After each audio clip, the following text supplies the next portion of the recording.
Sikiliza, Roma ikitokea kwenye maisha yako, Shantu akaweko. Ndani yako kukawa kuna dunamis. Dunamis. Halafu ukajenga komar. Hakuna atakaye kuweza kwa jina la Yesu.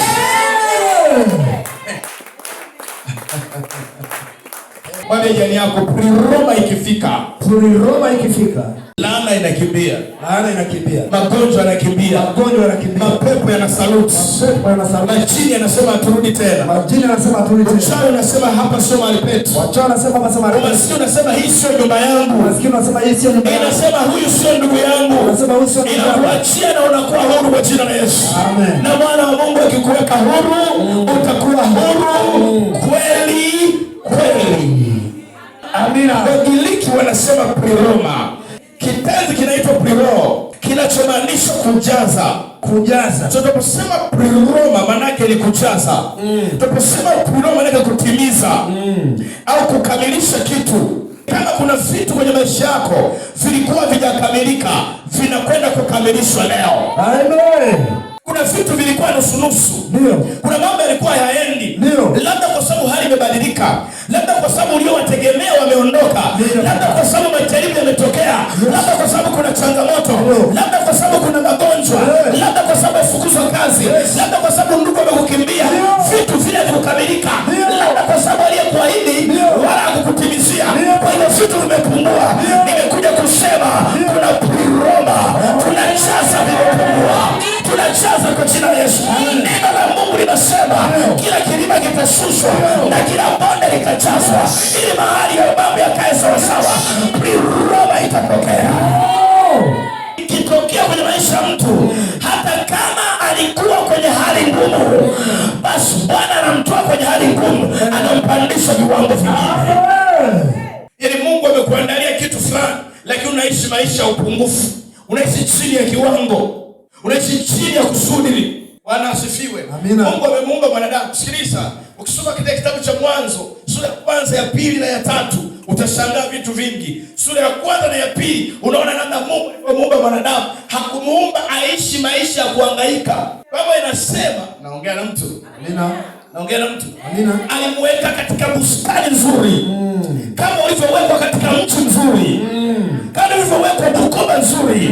Kama ulivyowekwa Kagera nzuri. Kama ulivyowekwa Tanzania nzuri. Umewekwa ndani ya nchi nzuri. Akamweka kwenye nchi nzuri inaitwa Eden, ina bustani, ina matunda ya kila namna. Anakula, anashiba, akazungusha na mito ya maji. Naongea na mtu aliyeko hapa.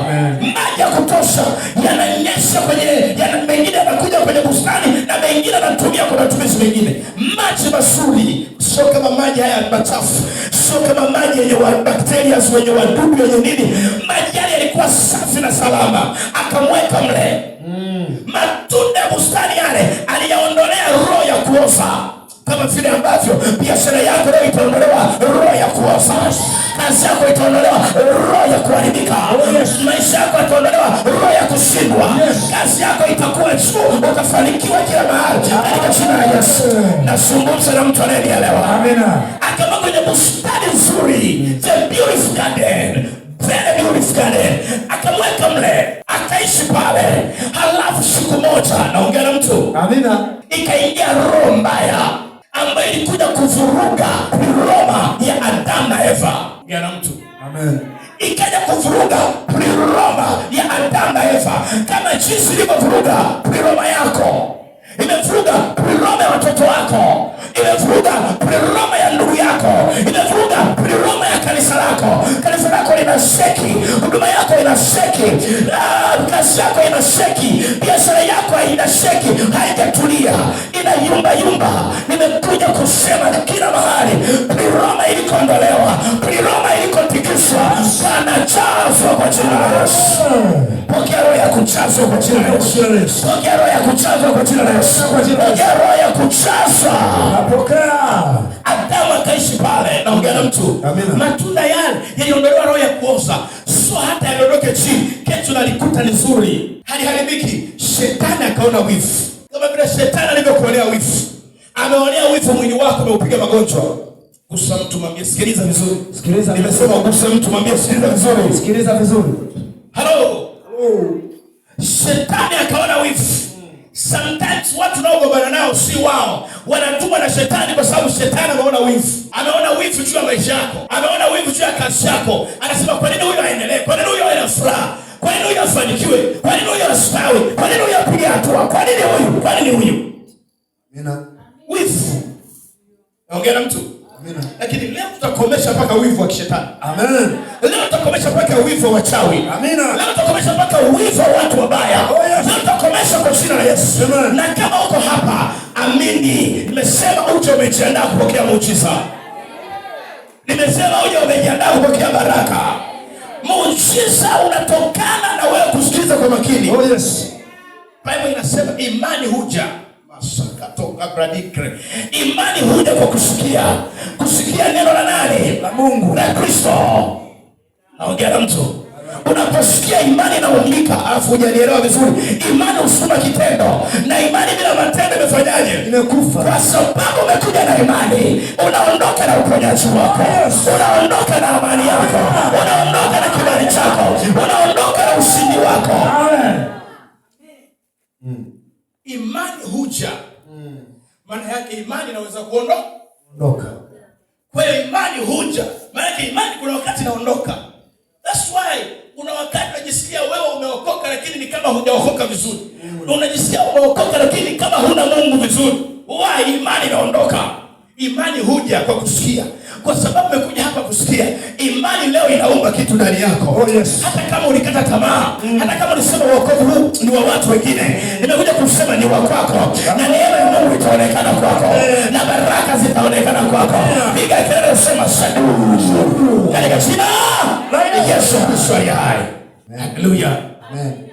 Sasa watu wengi kuna vitu vimeporomoka kama ilivyoporomoka Edeni. Edeni ilikuwa nzuri. Ilikuwa inavutia. Ilikuwa smart, safi. Hakuna takataka mle ndani. Eva anakula, Adamu anakula, safi. Haleluya. Haleluya. Wakati Mungu amekuumba na ukiwa Ameniumba nikiwa safi. Wakati Mungu anakutengeneza kwenye tumbo la mama yako, alijua ya kwamba hiyo kazi utaifanya. Amen. Shetani alichokuja ni kuondoa utimilifu wa hiyo kazi. Na mimi nimekuja kusema kuna utimilifu wa ahadi za Mungu leo kwenye maisha yako unaanza. Ahadi za Mungu zitaanza kutimia kwenye maisha yako kwa jina la Yesu. Hatuwezi kutumika na Mungu ambaye hatubariki. We cannot. Hatuwezi kumtumikia Mungu ambaye hatusaidii. Hatuwezi kumwabudu Mungu asiyetutoa kwenye matatizo. Hatuwezi kwenda mbele wakati Mungu tuliye naye hawezi kuponya miili yetu. Hatuwezi kutumika na Mungu ambaye hatusaidii. Ndio maana katika miungu yote tumemchagua Jehova. Katika miungu ya Bukoba tumemchagua Jehova. Iko mingine ina nguvu mpaka kutikisa maji, ila sisi tumemchagua Jehova. Na huyo Jehova tuliyemchagua anayeboresha maisha yetu, anayetengeneza maisha yetu, anayefanya yawe bora. Na ndio maana siku ya leo amekuleta hapa ili akupe neema nyingine, akupe nguvu nyingine. Ajali yako iliyoharibika, mito yako iliyoharibika, matunda yako iliyoharibika, kazi yako iliyoharibika, amekuleta hapa. Nami amenileta hapa, na amenipa ujumbe niseme Priroma. Maisha yako yanabadilishwa, maisha yako yanajazwa. Ahadi za Mungu zitatimia kwenye maisha yako. Baraka za Mungu zitaonekana kwako. Piga kelele Priroma. Priroma. Haleluya. Haleluya. Priroma ni nini? Kwa Kigiriki inatokana na kitendo kinaitwa prilo, kinachomaanisha kujaza, kutimiza, kukamilisha au kufikisha kwenye kiwango chake kamili. Wakolosai sura ya 2 mstari wa 9 hadi mstari wa 10. Biblia inasema maana katika yeye unakaa utimilifu wote wa Mungu. Oh my God. Katika yeye ndio unakaa utimilifu wote wa nani? Wa Mungu. Kwa jinsi ya kimwili. Kwa jinsi ya kimwili. Watu walifikiri kwa jinsi ya rohoni. Watu waliamini utimilifu tunaozungumza ni wa kiroho. Sizungumzi utimilifu wa kiroho. Nazungumza utimilifu wa familia yako. Amina. Nazungumza utimilifu wa biashara yako. Nazungumza utimilifu wa maisha yako. Nazungumza utimilifu wa afya yako. Amen. Unapokwenda kufanya check up na wakasema unaumwa, unahitaji Priroma ili mambo yakae sawa sawa. Napokea. Naongea vitu. Utimilifu ni sawa na Priroma. Si kujaza, si kukamilisha, si kuweka sawa kwa kiwango chake. Sema utimilifu. Utimilifu. Anza tena. Maana katika yeye unakaa utimilifu wote wa Mungu. Unakaa utimilifu wote wa Mungu kwa jinsi ya kimwili. Nanyi mmetimilika katika yeye. Nanyi mmetimilika. Saa ya neema mmetimilika. Nao nitazama mmetimilika. Mmetimilikaje? Katika yeye aliye kichwa cha enzi yote. Katika yeye aliye kichwa cha enzi yote. Na mamlaka. Yaani ni Yesu Kristo. Amina. Ninyi wote mmetimilika. Ninyi wote mmeingia kwenye Priroma. Lakini Priroma ya namna gani? Priroma katika kichwa chake aliye enzi yote, Yesu Kristo. Amina. Kama jambo lako lijatimia, anza kulisemesha saizi. Amen. Kwamba wewe nilianza ukaishia njiani. Leo naondoka na nguvu ya kutimiza. Amen. Nguvu ya ukamilifu. Amina. Nguvu ya utimilifu. Amen. Kama lile dili lilikuja, lakini likawa dirisha. Leo nataka liwe dili kweli kweli. Kwa sababu kuna watu wengine anakuambia nina dili, unasubiria. Kuna mchongo anausikilizia. Badala ya kuwa mchongo unakuwa mchongoma. Tusaidie. Badala ya dili linakuwa dirisha. Tusaidie. Hakuna kitu kinatokea hata baada ya kuwa ametumaini kwa muda mrefu. Leo tunavuka viwango. Amina. Leo tunahama level. Amina. Leo tunakwenda level nyingine. Amina. Ya kusema hivi. Chochote ambacho Bwana alinikusudia maisha yangu na kile nilichokianzisha hakitafia njiani. Hakitafia njiani. Katika jina la Yesu.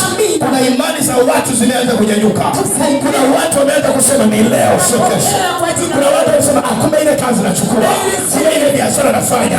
Kumbe ile familia nachukua. Naongea na mtu ananisikia. Amina. Amen. Priroma. Aina yake.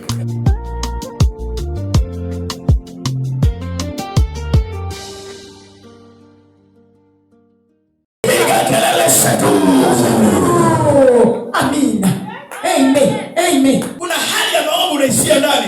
Lakini ukianza kuomba usingizi unakuwa mwingi. Unasinzia mpaka mwenyewe unajishangaa. Unasema mimi nasinzia sana. Maana kabla sijaanza kuomba, nilikuwa silali. Usingizi umetoka wapi? Kuna vitu vimepungua kwenye maisha yako. Kuna vitu vimepungua, vya kiroho vimepungua. Vikikamilika. Priroma ikifika. Vikikamilika. Wakati wowote. Muda wowote.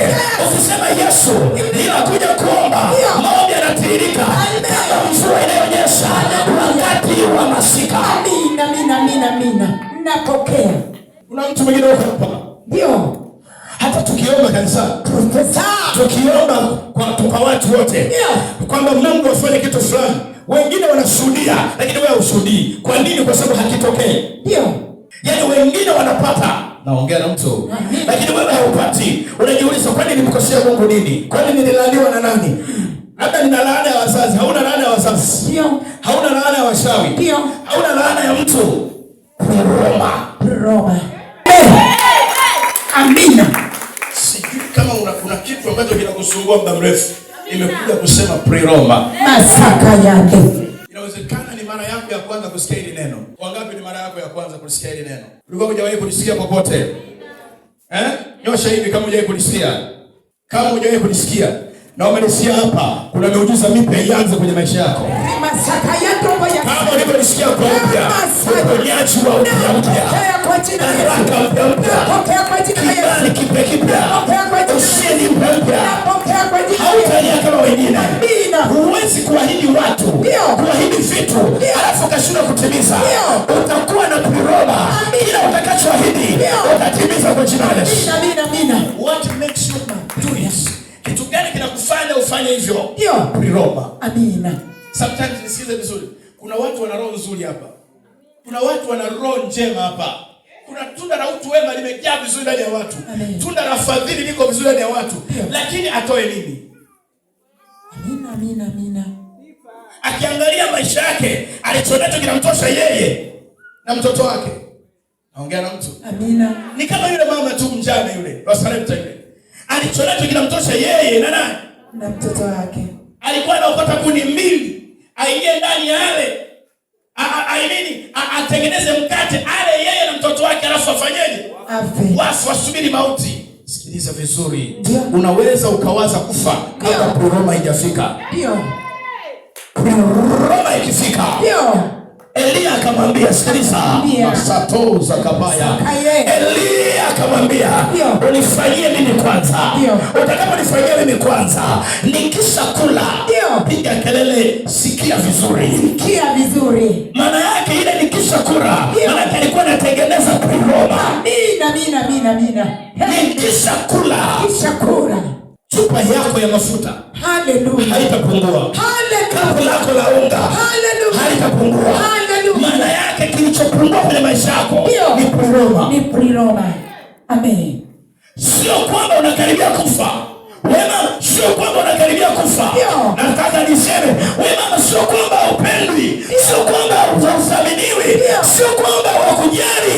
Shida ni Roma.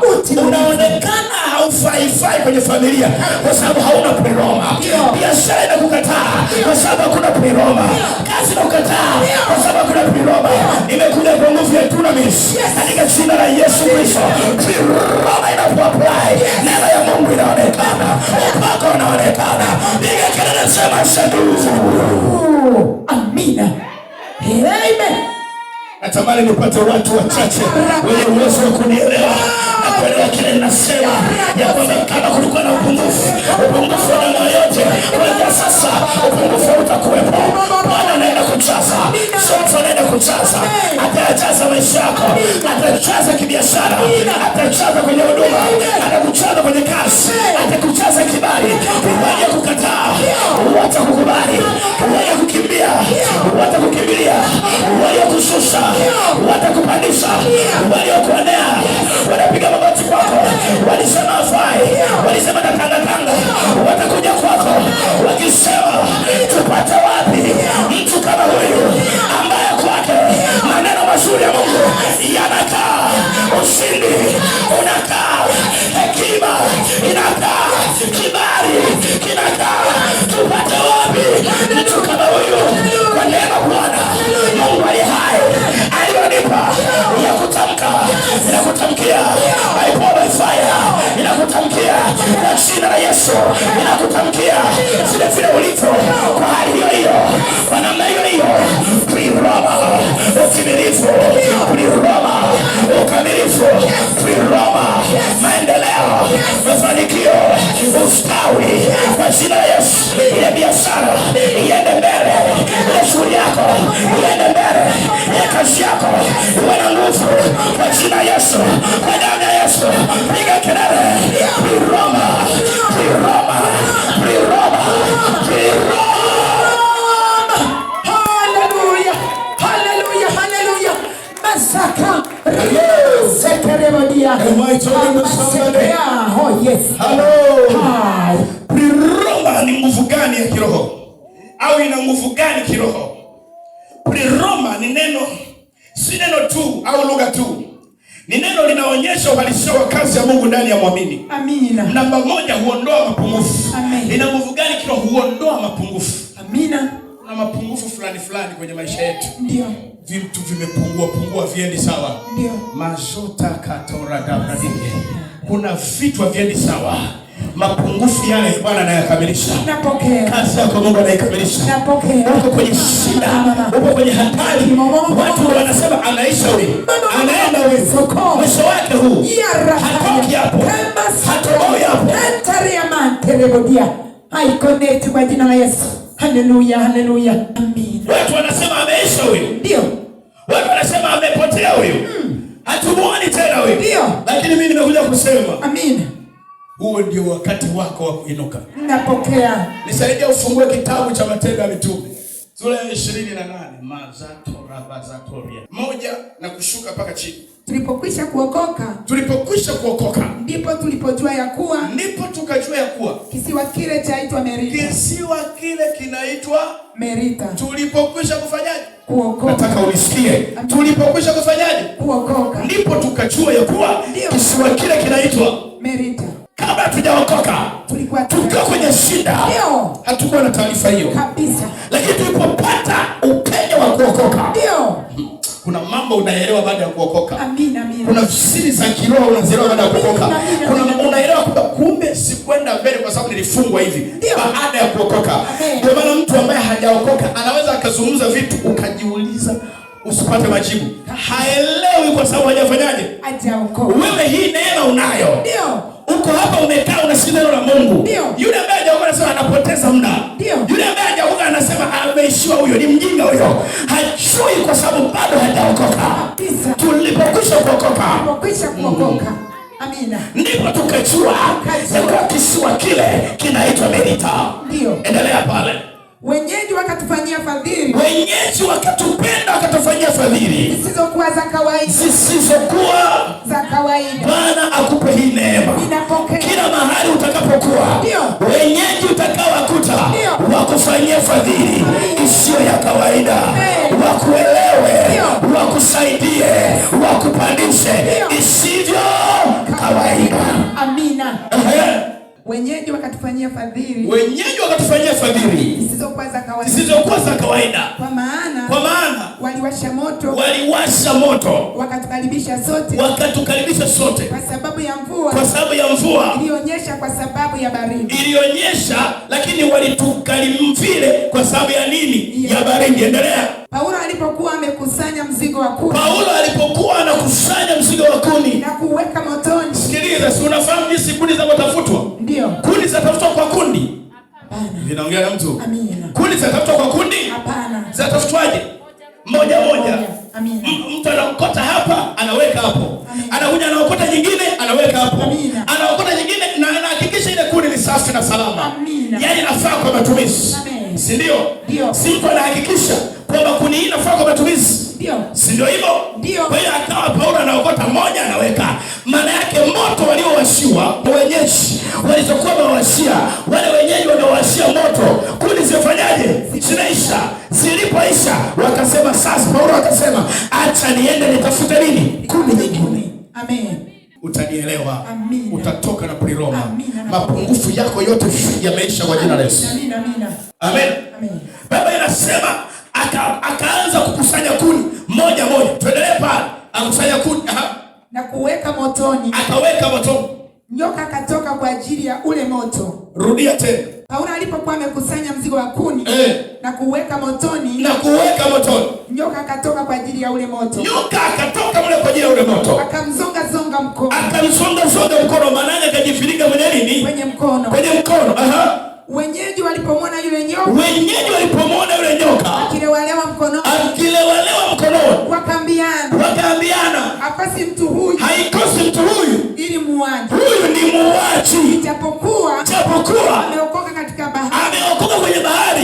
Ila kama kuna nyoka amejifiringisha, huyu mtu inawezekana ni nani? Ni muuaji. Kuna wakati unapita kwenye jaribu. Niwekee koma pale. Kuna wakati unapita kwenye changamoto. Watu wanasema shida hii amepigwa na Mungu.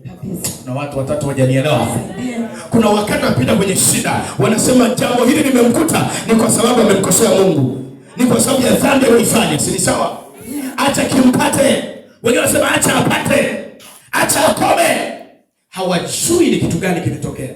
Hawajui ni kwa nini umepita pale. Hawajui ni kwa nini jambo hilo limekupata. Wengine wanasema wakiona wanachechemea kibiashara, wanasema tulisema ataanguka. Wana maneno mabaya mengi sana. Amina. Kwa sababu vinywa vyao vimepewa uwezo wa kuhukumu mapema hata bila kujua sababu. Kabisa. Nasikia vizuri? Amina. Ndio maana mahakama inaweka utaratibu kabla hawajahukumu wanakusikiliza na wewe ambaye unashtakiwa. Amina. Hata wewe unayeshtakiwa unasikilizwa. Amen. Lakini kwenye midomo ya watu hawa, wanadamu hawa Amina. Akisikia tu taarifa, rumors zinapita kichwani za kawaida tu, tayari ameamini, tayari amejudge, tayari amehukumu, tayari amefanya maamuzi. Mwambie jirani yako shtuka. Sikusikii. Shtuka. Usiwe kama watu hao. Hiyo ni tabia ya umelita. Amina. Ukiona mtu anahukumu haraka haraka, huyo ni mmerita. Shida ya kuwa mmerita ndio hiyo. Umetoka kwenye uhaya umeenda kwenye umerita. Naongea na mtu ananisikia? Amina. Sema amina. Amina. Wakasema yamkini mtu huyu ni nani? Ni muuaji. Endelea tumalizie. Wenyeji walipomwona yule nyoka akilewalewa mkononi, wakaambiana, hakosi mtu huyu muuaji, ambaye ijapokuwa ameokoka katika bahari, haki haimwachi kuishi. Lakini yeye akamtukusia motoni asipate madhara. Yeye akamtukusia wapi? Motoni, na hakupata madhara. Endelea. Wao wakadhani ya kuwa atavimba. Wao wakadhani ya kuwa atavimba au kuanguka chini. Au kuanguka chini. Au kwa kufa ghafla. Au kufa ghafla. Na wakiishi wakaangalia sana. Wakaangalia sana. Na kuona kwamba hapati dhara lolote. Walipoona hapati dhara lolote, wakageuka. Wakasema kwamba yeye ni Mungu. Amina. Mwambie jirani yako, watabadilika kwa jina la Yesu. Waliofikiri unaangamia watabadilika. Waliofikiri unakufa watabadilika. Waliofikiri biashara imekushinda watashangaa. Watabadilika, watasema hakika huyu ana Mungu. Hakika huyu ameokoka. Hakika huyu amekuja kujenga. Walifikiri unakimbia ndoa yako, watashangaa. Walifikiri unakimbia mji, watashangaa. Walifikiri unaacha huduma, watashangaa. Walifikiri unaacha kazi, watashangaa.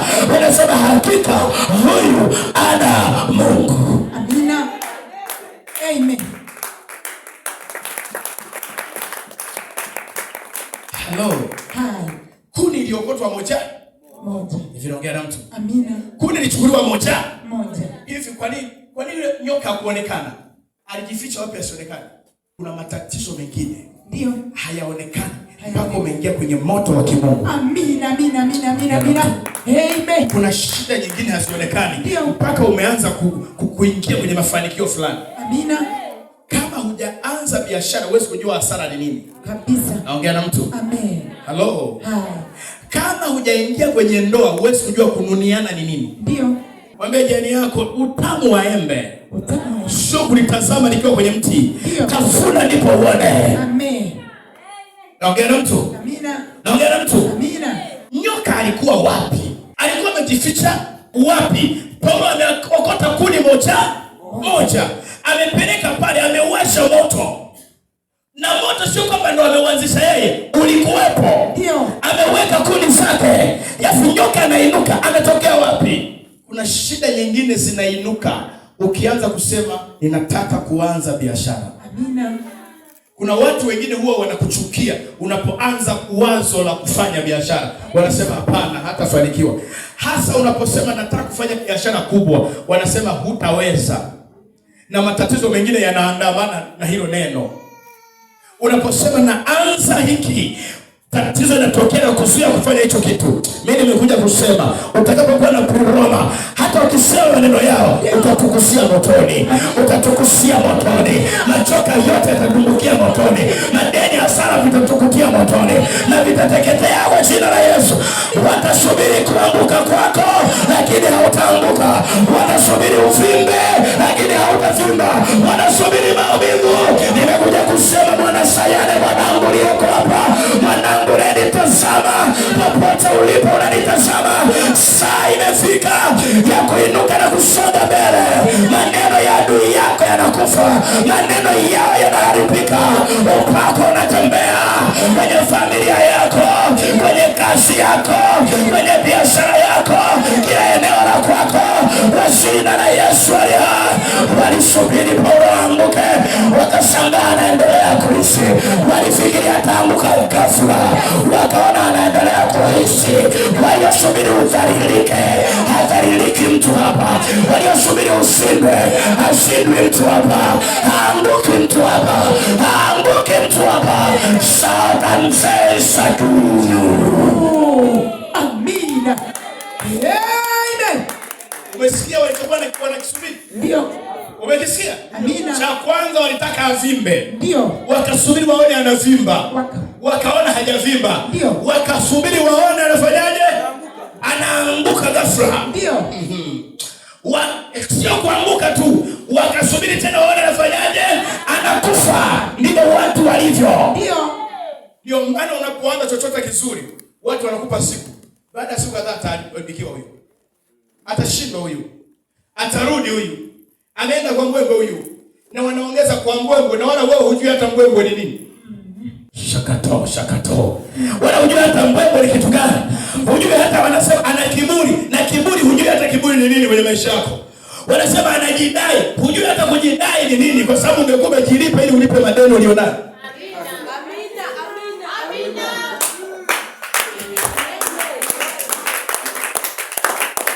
Halo.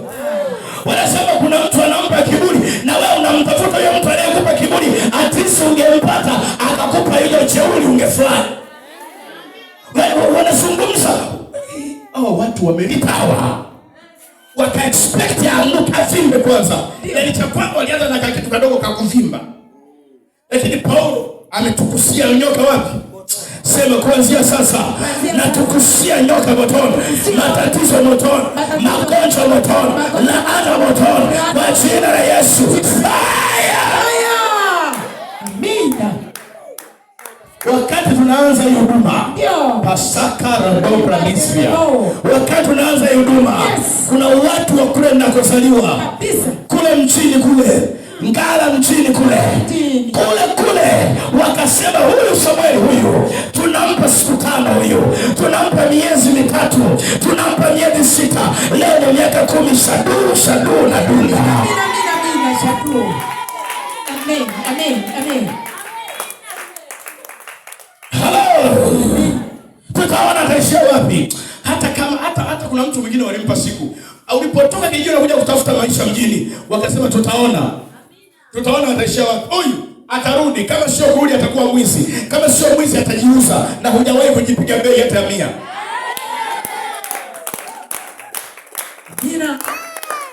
Na hujawahi kurudi ukiwa umeshindwa maisha. Masatoko pradira. Hata changamoto zikitokea bado unafumua unapita. Umepita changamoto ya njaa, umepita changamoto ya kodi, umepita changamoto ya mavazi, umepita changamoto ya kuishi, umepita changamoto za mjini. Wewe ni shujaa katika ulimwengu wa roho. Songa mbele, usirudi nyuma. Yakitokea yaambie hata mwaka jana nilishinda, hata mwaka juzi nilipita, hata siku ile nilishinda. Niacheni niende.